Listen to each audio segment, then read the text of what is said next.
Yeah, I want to just jump right in because we miss a couple minutes. So let's go really quick. Is it really that hard to invest in AI? Robotics and space tech is the topic. I'm going to present you guys some talking points, and then you're going to yell at each other as much as possible. Sound good? So I guess the question that is really fundamentally underneath all of this is, why should anybody care? Why should anybody be investing in this space, which is maybe risky or difficult or hard to understand? What's the point? So, yeah, looks like quite difficult questions, and I'm first one to try to answer it. So, yeah, as we can see, like any kind of mix like between machine and human machine-human interaction is inevitable. It's happening right now. So, and we already see a lot of advantages when machines actually and algorithms can take like a routine task. So, and we as humans can actually focus on more creative stuff and so on. At previous panels, there was a very nice question. So, if production is completely automated, what is competitive advantage? What would you focus on? How would you compete each other if processes are absolutely perfect? Yeah, and the answer is obviously it's creativity. So it's creativity, and that's why if you invest into things, into stuff which can just take routine jobs from humans, starting from things like that, like autonomous driving, for instance, so that we can obviously create much safer worlds, actually much balance, and so on, so on. So, yeah, that's the answer. So basically, in short, just to release routine tasks from human society, focus on creativity.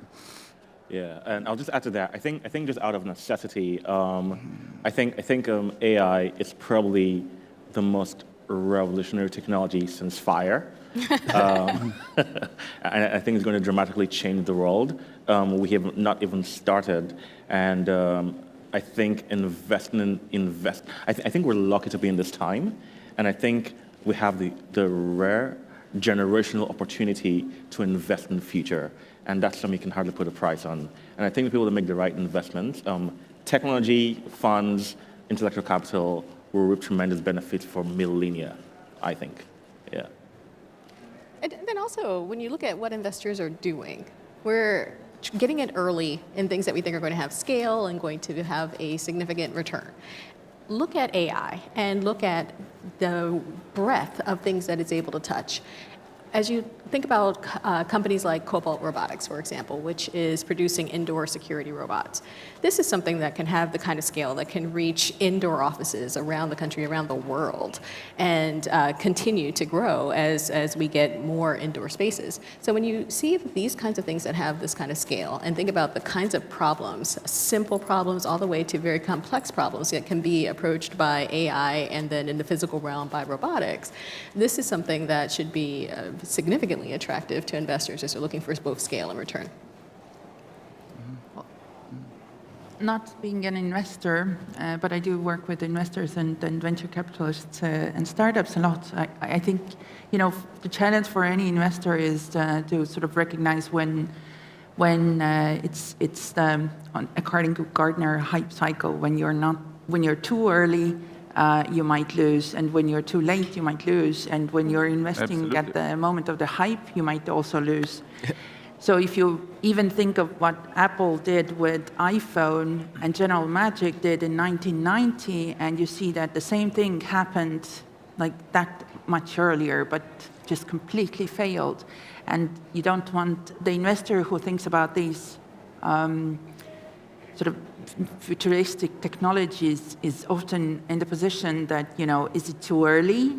If I sort of invest now, I might get burned, but eventually 20 years from now, this is the sort of thing that is actually the most important thing. So I think for an investor, it's really difficult to sort of identify that when is it the correct time, when you're not early enough and when you're not late enough or too late. And I would say that it's not just about the time, but it's also about investing in technologies that have a use case. There can be technologies that are great just for technology's sake. But then there are technologies that are actually solving a problem that people care enough about that they are willing to pay for that technology, a technology that has a market. And it's important to make sure that you're not just investing in a technology, but you're investing in a business that is surrounding that terrific technology. Yeah, I think what you said, I think there's actually a difference between investing in a company and investing in research. And I think as an investor, you have to decide where you want to play and play accordingly. Yeah. So then, if there's all this benefit to investing, what stops people from doing it? Why aren't we all throwing our money at AI and space tech and these kind of technologies? What do you guys see in the industry that are the roadblocks outside of maybe just risk? Because I mean, risk is pretty inherent in most investment. There's some element of that. But what's so special that makes it? What makes it so difficult? Well, I'll go with that, sir. I'll just start with that. What I've realized is, by the way, nice tattoos. Oh my gosh! Look at it, like I've been looking at it like all afternoon. Okay, anyway, what I think, well, from my experience so far, I think this is not probably always true, but is largely true. I think most of the best investors in the world tend to be subject matter experts. So not experts in investment, but experts in that field. So for example, Andreessen Horowitz, a very famous Silicon Valley venture capital fund, great investors because Mark Andreessen literally did Netscape, for example. I mean, so those people that were at the heart of the whole action and created the part of the world today. If the Uber guys, for example, or if the Airbnb guys go and invest in later on, they'll be great investors too. Not always the case, but usually the case. AI is very nascent, and we're in the early days, and there are probably no experts yet.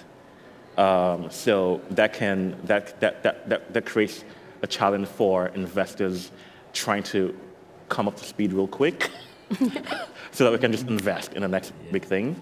I think that tends to be the challenge to answer your question as to why everybody's not throwing their money at it right now. So if you know real estate, you'll invest in real estate. If you know fintech, you'll invest in fintech.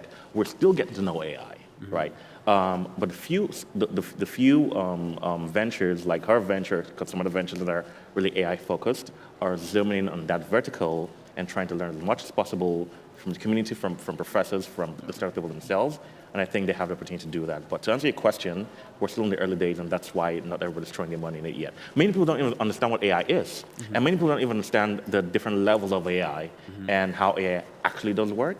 So we're just still, I think it's just teething problems, I think. That's just my perspective. I would also say there are a lot of people who are starting to invest in AI. If you look at the number of funds that have emerged from a variety of different corporations focused solely on AI just in the last year, it's actually pretty phenomenal. So I would say that a lot of people are recognizing the investment opportunity around AI, robotics, and all of the kind of related areas around that. And I think if there is one sort of positive example who has sort of won or earned a profit or is becoming a hero, like Elon Musk is becoming a hero in investing in space technology.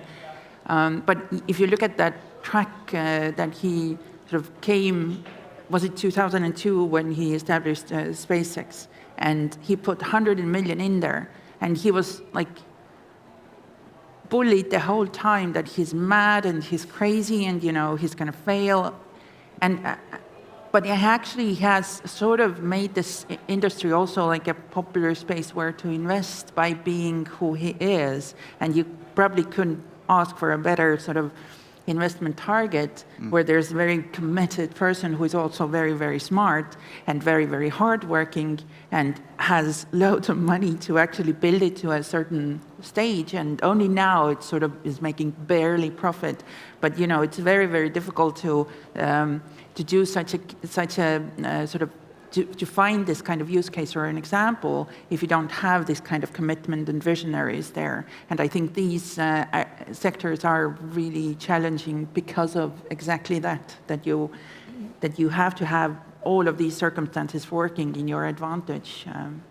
So you brought up a really great point earlier when you were asking about how people who may not have the experience in AI can start to get into investing in that. And one of the things that I've seen is a lot of collaboration around investments, co-investments that have been happening. So if you look at the deals that we've done, for example, we've co-invested with Intel Capital, we've co-invested with BMW iVentures. And when you're co-investing, it gives the opportunity to kind of cross-pollinate deal flow and learn more about the subject matter expertise that these other investors may have. It's been great to co-invest with some of the larger funds, but also to co-invest with some of the smaller funds as well, who might have a very specific subject matter expertise in full stack autonomy and other sorts of niche areas of AI and robotics. So yeah. Actually, by the way, I can say that you can address this question, I think, not only to AI vertical, but to many other which are technologically complex. So that's just fundamental, like a problem that how to find the right opportunity. So either you need to discover it when there is no hype yet, but usually that means that you have amazing unfair access to knowledge or to have some kind of, I don't know, like a gut feeling, whatever, or just luck. Or at least what we see that if there is a hype, you need to have access to right talent and right network in order just to get into a deals and obviously assess it. From our point of perspective, so since we are like a half based in Russia, half in Europe, and we have amazing access to Russian engineering community, which has a reputation of being quite good in mathematics and this stuff. So that's why we at least have ability to how to assess every specific investment. So, but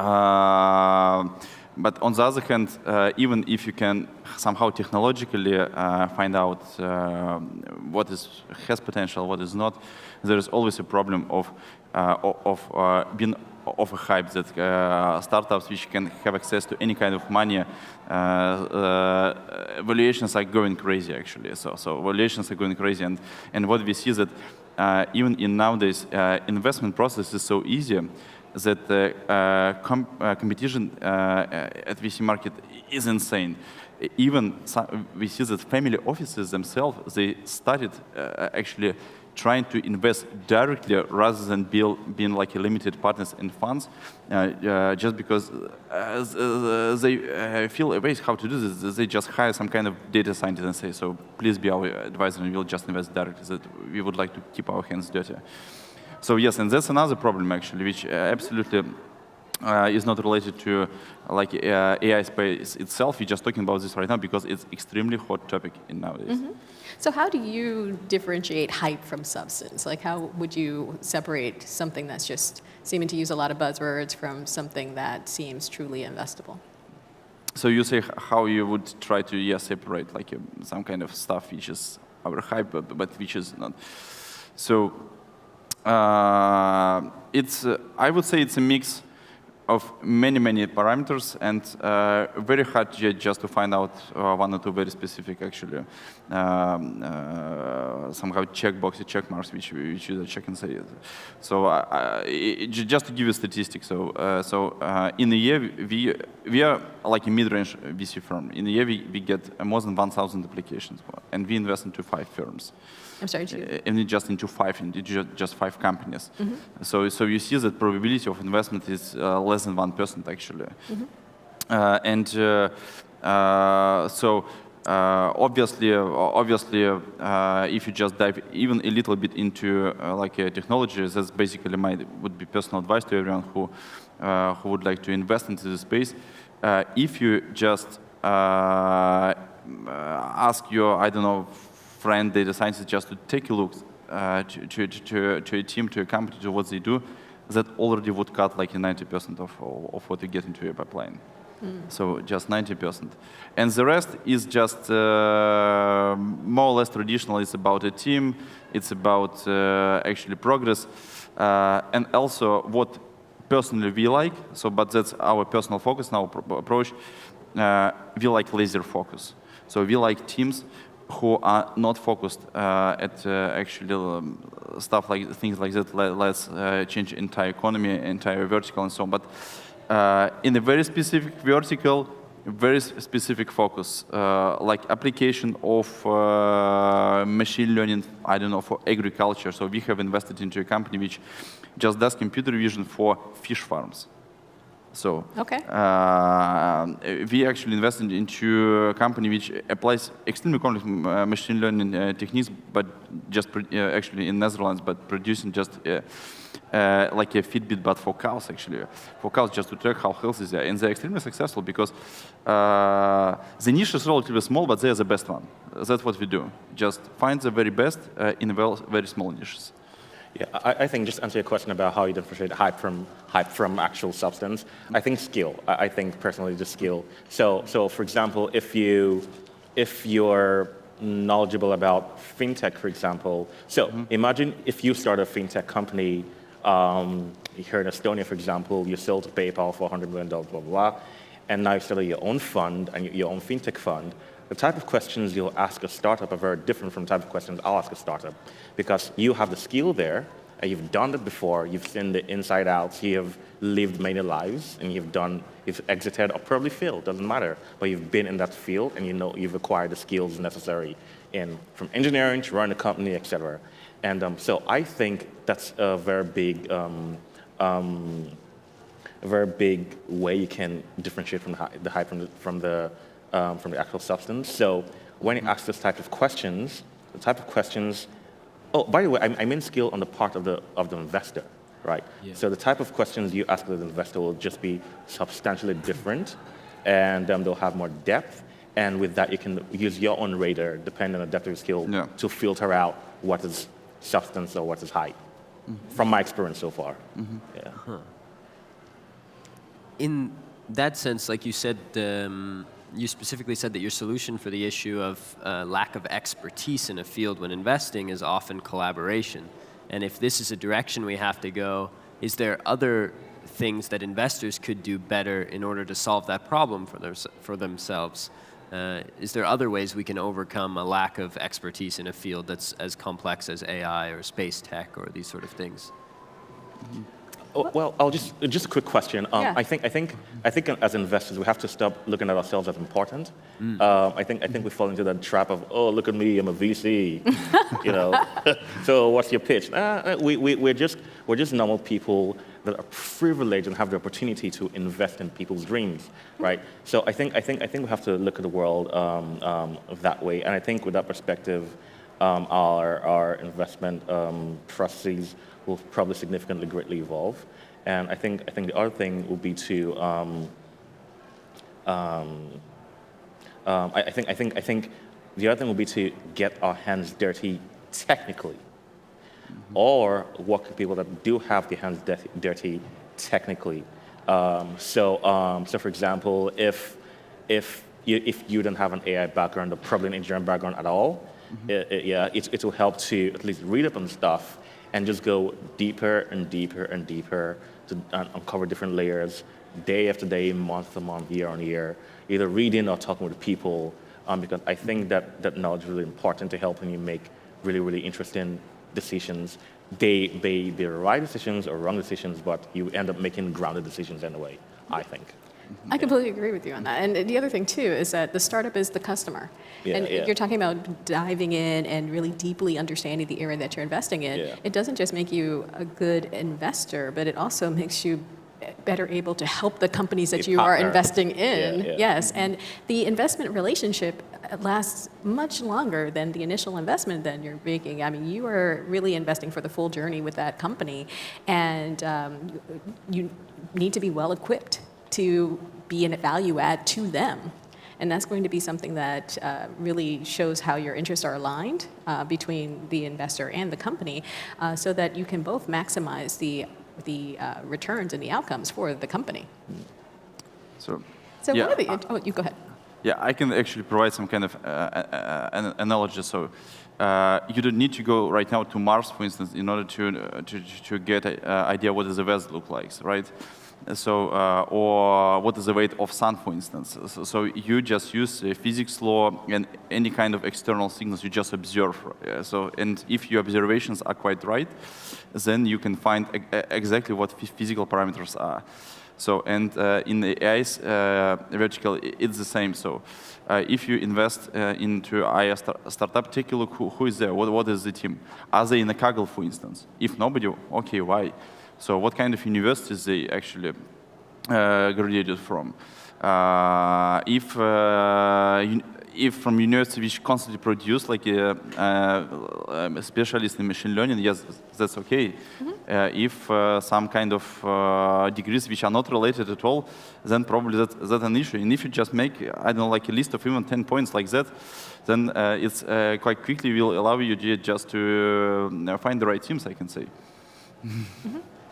Interesting. I want to open up the audience just in case there's a question. Is there any? Any questions? We had a couple of, I started late. Yeah?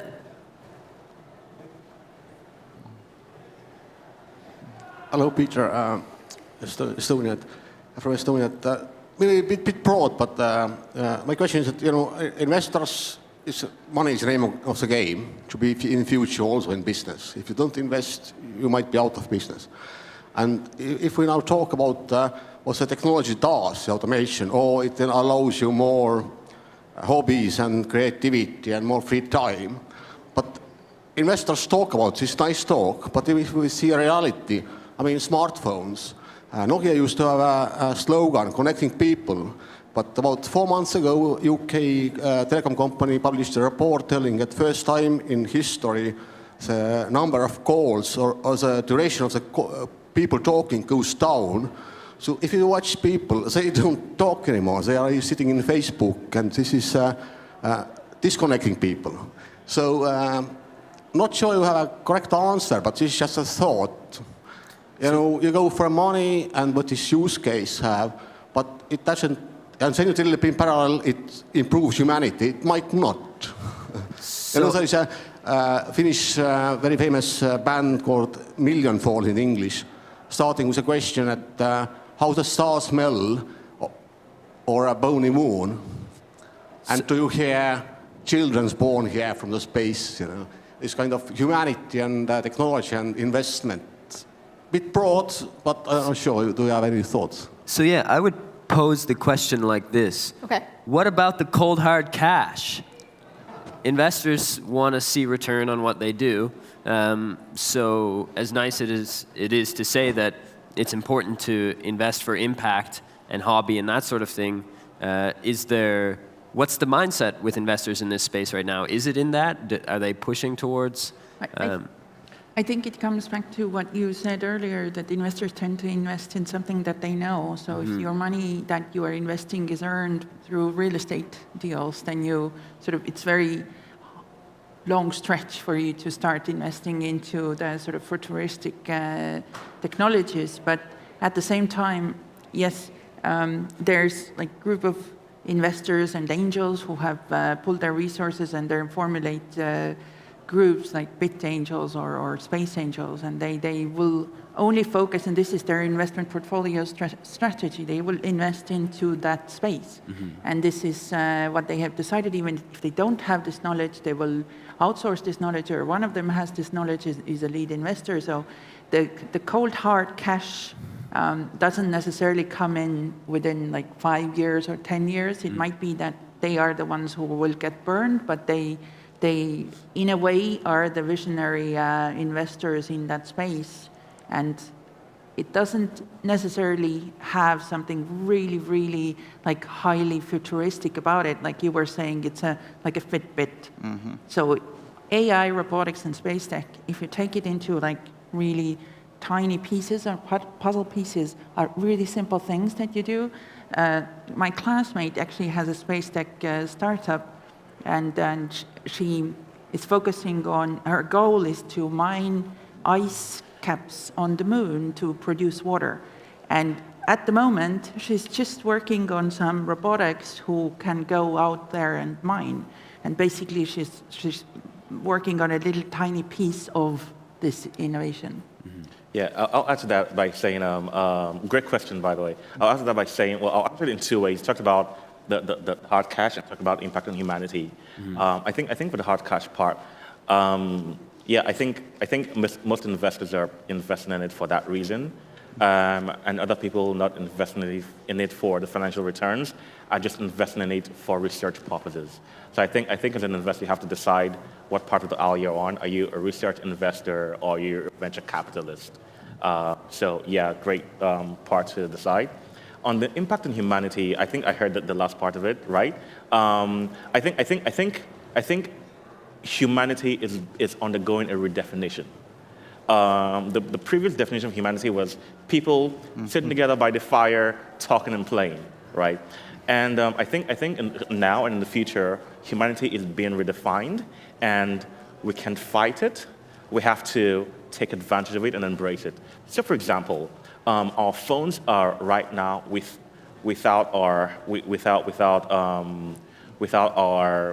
anything we can do about it. Our phones are now our backup brains, for example. So, what is your girlfriend's sister's phone number? You don't know, right? Because you now rely on your phone as a backup brain, and that goes to show you that fundamentally we are being rewired, right? So I think we have to look forward and say, okay, the future is not how we take away technology. The future is how do we make it ethical, and how do we embrace it, and how do we enhance our experience, and how do we redefine what humanity is in the future. And I would add to that as well. The technology can actually help to bring people together. Yeah. I mean, look at our portfolio company, Intuition Robotics, for example. It's helping older adults to be able to stay connected to their families and to the outside world, helping them to be more active and stay engaged.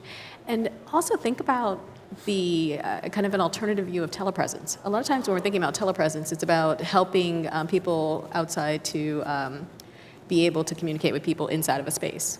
Now imagine the opposite. Think about people who might have to stay in their beds all the time because of disability or illness, and how telepresence could be used to help them to have a view into an outside world that they don't have the physical ability to be able to interact with. Yeah. Mm-hmm. So these technologies can actually help us to make the world more connected and help people whose kind of social circles have gotten smaller because of lack of physical access or disability, to now be able to have a more fuller access to the world. I think that's actually a very good question about, so yes, that, and notice that actually VCs are quite focused on returns, on deploying cash, getting money back, and so on. So let's take a look to this from society and from taxation point of view. So if you create a great company, this company pays taxes, this taxes, and part of it goes to educational and fundamental processes. They go to fundamental research, which produces actually some kind of applicable products, and so on. That's some kind of cycle. It's quite long. It's not obvious. But why are we talking about tech?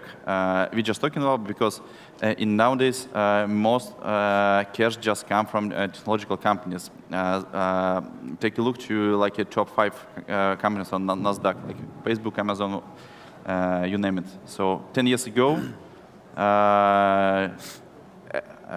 oil and gas companies, right? So that's what we see. So that's why I can say that indirectly. So a large portion of this cash just goes for fundamental stuff and improving society. Even what we see is that many large organizations they have their own like R&D labs, just hire scientists right now. That's actually a great problem in nowadays. That if I have a PhD, I'm immediately headhunted by actually many large corporations, yes, just to do in-house research. So I like 20 years ago, I didn't have this option. I had an option just to go to institution and to continue my career there. So in nowadays, I can continue my career in Google, Samsung, Huawei, many other companies, and just focus exclusively on research without any limitations, actually. That's also some kind of impact of venture capital as well, what I see. Amazing. Do we have any other questions from the audience? No? Awesome. I have a quick question. Yeah. So we've talked about investing in AI. What about bringing AI into investing? So what I mean by that, we probably all have some commonality in some of the approaches that we've taken to looking at deals, looking for strength in the team and in the technology and in traction. Is there enough of a pattern in how we look for deals that we might be able to utilize data or an AI-driven approach to selecting some of the deals that we should be looking at for investing? That is fantastic. I don't have an answer. I just want to say that was a fantastic question. So, okay, let me try to answer it. Yeah, I think AI can significantly affect and disrupt the way we invest, because AI can probably affect and disrupt many things too. That's a really great question. I think some startups should start looking towards doing that because using deep learning and artificial neural networks, we can look at the patterns we have right now and make those patterns better. So, to give an example, the venture capital or investing in tech right now, the stats suck, right? So you invest in 100 companies, right? The rule is you imagine 90 of them are like burnt and gone to hell, right? 10% of them are probably okay, and 5% of them will probably make money, and 1% to 2% will be unicorns. That's like absolute failure, right? If you think about it, right? So maybe we can bring in AI technologies and probably over time increase those odds. I'm just rambling, but that's a really great question. This is a topic that I might be able to actually weigh in a little bit. Yeah. The big sign behind you is from Lift 99. And Lift 99 is a partner of my company, Modash. And what Lift is doing that's really interesting is building out this huge network of founders and then interconnecting them as kind of co-mentoring. So you can have people like Ati Heinle answered a question that I have kind of via this platform based on my need, and then we set up a meeting kind of thing. And the end goal for Ragnar and for Lift 99 is to have this kind of database where you say, founders with these skills that face these problems but find solutions tend to succeed in the end. And so you start to have a really big data set if you can grow the platform large enough. Yeah, so. I think social capital tries to or is trying to do that, but it is more, I think from my knowledge, probably more statistical than AI. They're probably going to go into AI because Chamath is like a brilliant dude. Yeah. But that's a really interesting thought. What do you think? I think that I've been seeing a few VCs looking at long histories of data that they have. First Round Capital actually did an amazing report looking at 10 years of their investment patterns.